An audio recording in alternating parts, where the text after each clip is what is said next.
పిన్ని ప్లీజ్ వద్దు పిన్ని, వద్దు పిన్ని.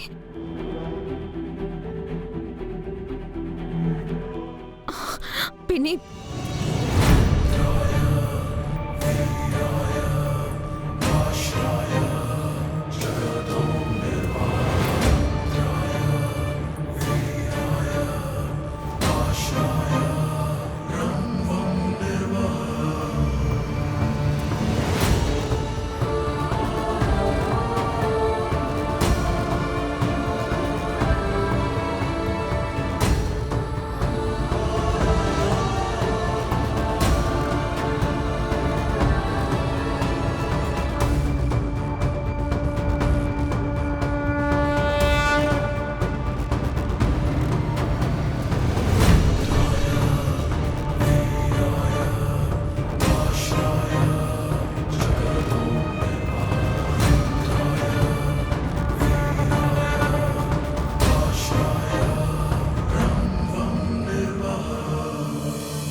తల్లి, ఎక్కడ మా తప్పు బయటపడుతుందోనని భయపడ్డాము.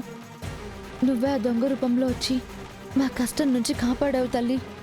లేదంటే నా కుటుంబం వీళ్ళతో పాటు మాటలు పడాల్సి వచ్చేది. ఉన్న వీధిలోనే పరువు పోగొట్టుకోవాల్సి వచ్చేది.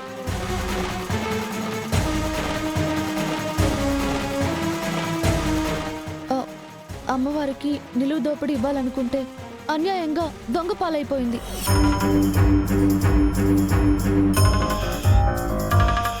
ఇదంతా నీ వల్లే అత్త. ఎందుకు ఇలా చేస్తున్నావో అర్థమే కావడం లేదు. అమ్మవారికి నిలువు దోపిడీ అన్నప్పుడు ఆ బంగారం మీద నీకు అనుమానం ఏంటి? ఒకవేళ నిజంగా వాళ్ళు అలాంటి తప్పేమన్నా చేసుంటే అమ్మవారు చూసుకుంటారుగా. చివరికి తన వేలుకున్న ఉంగరాన్ని కూడా బలవంతంగా తీసి పరీక్షించబోయావు. ఇప్పుడు చూడు, ఎవడో దొంగొచ్చి దాన్ని తీసుకెళ్ళిపోయాడు.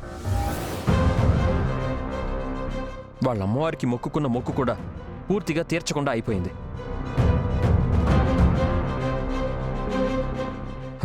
ప్రశాంతంగా గుడికి వెళ్దాం అనుకుంటే మూడంతా పాడు చేసేసావు. మా అత్త ఇలా తయారైందేంటా అని నాకు చాలా బాధగా ఉంది. దుర్గా, ఇంకోసారి ప్రశాంతంగా ఉన్నప్పుడు గుడికి వద్దాం, పద.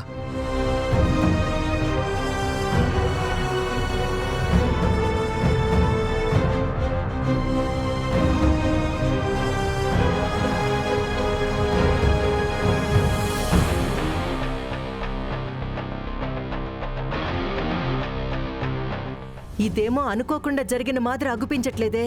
ఈ విజయశాంతే ఏదో పక్కాగా ప్లాన్ చేసినది. సరే, ఈ పొద్దుకి తప్పించుకునుండాది. ఏదో ఒక పొద్దు దొరకకుండా పోతాదా ఏమి? పోదాం, నడు.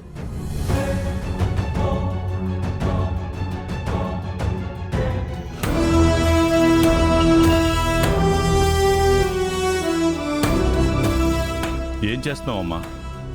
ఏం చెయ్యాలనుకుంటున్నావు? నన్ను వాడి వల్ల మాకు ఎలాగో ప్రశాంతత లేదనుకుంటే నువ్వు తయారయ్యావా? నేనేం చేసుండానన్నా? ఇంకా ఏం చెయ్యాలి? చేసిందంతా చేసి ఏం చేశాను అంటున్నావా? ఆ అమ్మ ఎవరు? మన కోడలు. వాళ్ళ పరువు పోతే మన పరువు పోయినట్టు కదా? అన్నా, నువ్వు పరువు గురించి ఆలోచిస్తుండావు. నీ మంచితనాన్ని వాళ్ళు అడ్డం పెట్టుకుని వాళ్ళు మనల్ని మోసం చేయాలని చూస్తుండారు. ఏంటమ్మా వాళ్ళు చేసిన మోసం? నిన్న పెళ్లిలో 10 మంది ముందు అవి ఒరిజినల్ నగలు కాదు అని గొడవ చేశావు. అందరి ముందు నిన్ను ఏమీ అనలేక నేను మౌనంగా ఊరుకున్నాను. మళ్ళీ ఇక్కడికి పిలిపించావు. నకిలీ కాదు, అసలు నగలే అని తేలింది. మళ్ళీ ఇప్పుడు అమ్మాయికి అబద్ధం చెప్పి ఎక్కడికో అని చెప్పి తీసుకొచ్చి ఆ బంగారు షాప్ అతనితో పరీక్ష చేయించాలనుకున్నావు. ఇప్పుడు అతని ముందు ఎవరు పరువు పోయినట్టు?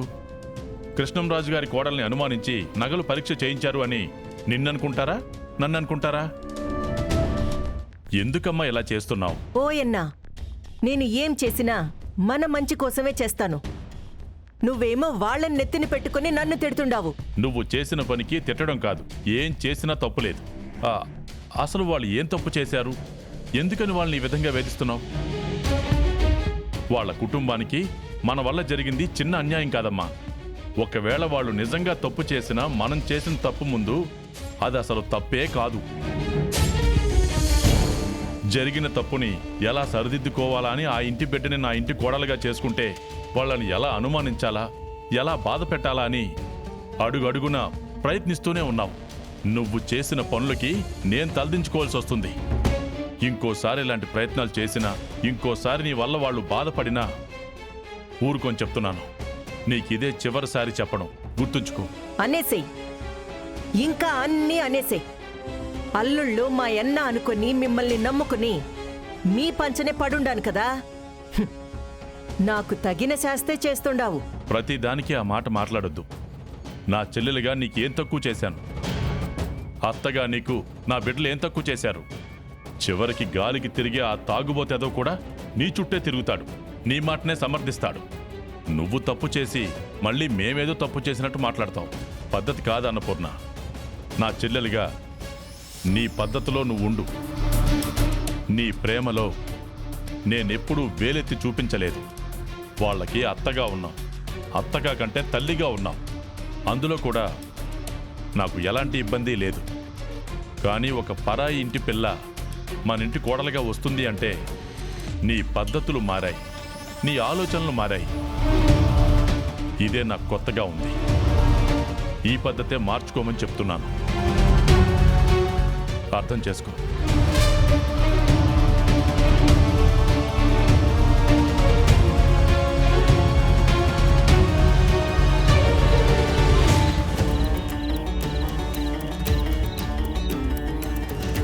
రండమ్మా.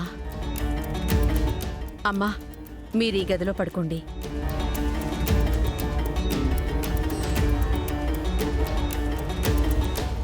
ఏంది ఈ గదా? ఏసీ లేదు, ఏమీ లేదు.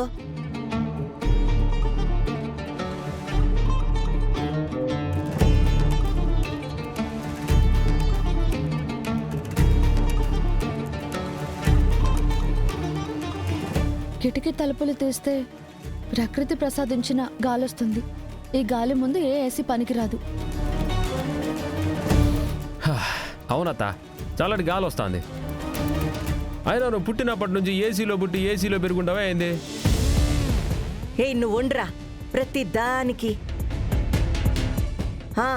సర్లే, ఉండేదానికి యాడుంటే ఏంది, సర్దుకొని పోతానులే.